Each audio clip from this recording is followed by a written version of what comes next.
27 ایون چی روز است برای تاجیکستان؟ روزی وحدت ملی، روزی صلح. روزی وحدت ملی.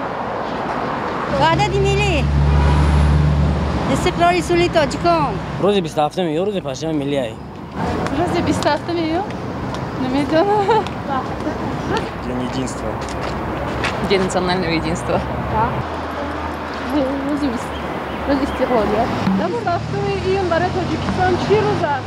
روزی وحدت ملی. ای کور برام یادی در ماینه ما میشه. خیلی همه میدونیم که 27 ایون این کنستیتوسیون جمهوری تاجیکستان وحدت ملی. نمیدونم راستیگاب. خیلی سالگی نمیدونم هم تا استقلال هسته. 27 ایون نمیدونم راستیگاب. وحدت ملی. روز 27 روز وحدت ملی است.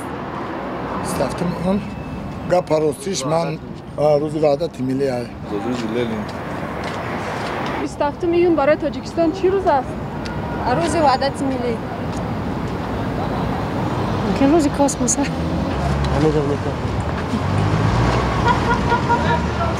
استقلالیت. نمیدونم که پاجم. Я не знаю. وحدت ملی.